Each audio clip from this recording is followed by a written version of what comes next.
ನಮಸ್ಕಾರ, ಪ್ರಜಾರಾಜ್ಯ ಕನ್ನಡ ನ್ಯೂಸ್ಗೆ ಸ್ವಾಗತ. ನಾನು ರಾಮ್.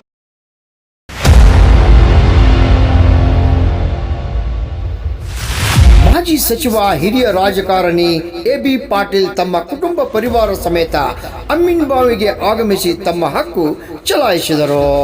ರಾಜ್ಯದಲ್ಲಿ 14ನೇ ಲೋಕಸಭಾ ಕ್ಷೇತ್ರದಲ್ಲಿ 2ನೇ ಹಂತದ ಮತದಾನ ಪ್ರಕ್ರಿಯೆ ನಡೆಯುತ್ತಿದ್ದು, ಎಲ್ಲಿ ನೋಡಿದರೂ ಮಹಿಳೆಯರೇ ಸರದಿ. ಸಾಲುಗಳಲ್ಲಿ ಮತಗಟ್ಟೆಗಳಲ್ಲಿ ಮಹಿಳೆಯರೇ ಹೆಚ್ಚು. ಮತದಾನದಲ್ಲಿ ಪಾಲ್ಗೊಂಡಿದ್ದು ನಮ್ಮ ಗ್ಯಾರಂಟಿ ಕೆಲಸ ಕೊಟ್ಟಿದೆ ಅಂತ ಹೇಳಿದರು. ಇದೇ ವೇಳೆ ಮಾಜಿ ಸಚಿವ ಎಬಿ ಪಾಟೀಲ್ ಮಾತನಾಡಿ, ನಮ್ಮದು ಪ್ರಜಾಪ್ರಭುತ್ವ ರಾಷ್ಟ್ರ. ನಮಗೆ ಇಷ್ಟವಾದ ಅಭ್ಯರ್ಥಿಯನ್ನು ಆಯ್ಕೆ ಮಾಡಿ ಕಳಿಸುವಂತ ವ್ಯವಸ್ಥೆ ನಮ್ಮಲ್ಲಿದೆ. ಇಂಥ ಅವಕಾಶವನ್ನು ಯಾರೂ ಕಳೆದುಕೊಳ್ಳಬಾರದು. ಪ್ರತಿಯೊಬ್ಬರು ಮತಗಟ್ಟೆಗೆ ಆಗಮಿಸಿ ತಮ್ಮ ಹಕ್ಕನ್ನು ಚಲಾಯಿಸಬೇಕು. 5 ವರ್ಷಕ್ಕೊಮ್ಮೆ ಸಿಗುವ ಈ ಅವಕಾಶವನ್ನು ಯಾವುದೇ ಕಾರಣಕ್ಕೂ ಮಿಸ್ ಮಾಡಿಕೊಳ್ಳಬೇಡಿ ಎಂದು ಹೇಳಿದರು. ಅಭ್ಯರ್ಥಿಗಳ ರಾಜಕೀಯ ಭವಿಷ್ಯವನ್ನು ಮತದಾರರು ಇವಿಎಂ ಬಟನ್ ಒತ್ತುವ ಮೂಲಕ ನಿರ್ಧಾರ ಮಾಡಿದ್ದು, ಮತದಾರರ ತೀರ್ಪು ಏನೆಂಬುದು ಮತ ಎಣಿಕೆ ನಡೆಯುವ ಜೂನ್ 4ರಂದು ಬಹಿರಂಗವಾಗಲಿದೆ.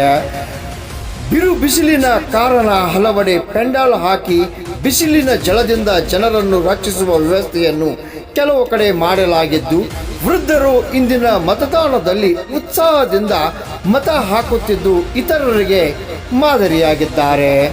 ಬಹುತೇಕ ಶಾಂತಿಯುತವಾಗಿದ್ದು ಮತದಾರರು ಉತ್ಸಾಹದಿಂದ ಮತ ಚಲಾಯಿಸಿದ್ದು, ಈವರೆಗೆ 50% ಮತದಾನವಾಗಿದೆ. ಉಳಿದಂತೆ ಮತದಾರರು ಎಲ್ಲ ಕಡೆ ಸುಗಮವಾಗಿ ಸಾಗಿದೆ ಎಂದು ಹೇಳಿದರು.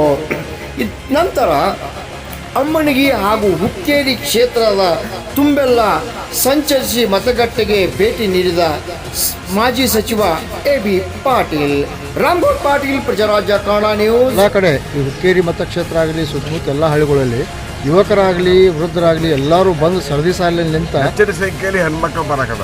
ಹೆಚ್ಚಿನ ಸಂಖ್ಯೆಯಲ್ಲಿ ಅದೇ ನಮ್ದು ನಮ್ಗೆ ಗ್ಯಾರಂಟಿ ಅದೇ ಗ್ಯಾರಂಟಿ ಅಂತೀರಿ ಸರ್. ಈ ಒಂದು ಇದು ವಿಚಾರ ನೋಡಿದ್ರೆ ಈ ಸಲ ನಿಮ್ಮ ಅಭ್ಯರ್ಥಿ ಗೆಲ್ತಾರೆ ಅನ್ನೋ ವಿಶ್ವಾಸ 100%. ಮತ್ತು ಇನ್ನೂ ಕೆಲವೊಂದಿಷ್ಟು ಜನ ಇನ್ನೂ ಬರ್ತಾ ಇಲ್ಲ ಸರ್ ಬಿಸಿಲಿಗೆ ಅಂಜಿ. ತಾವೇನು ಹೇಳ್ತೀವಿ? 3 ನಂತರ ಬರ್ತಾರೆ. ಬಿಸಿಲು ಕಡಿಮೆ 3-4 ನಂತರ. ಬಿಸಿಲು ಸ್ವಾಭಾವಿಕ ಎಲ್ಲ ಪಾಪ ಬಿಸಿಲಾಗಿ ಬರ್ತದೆ.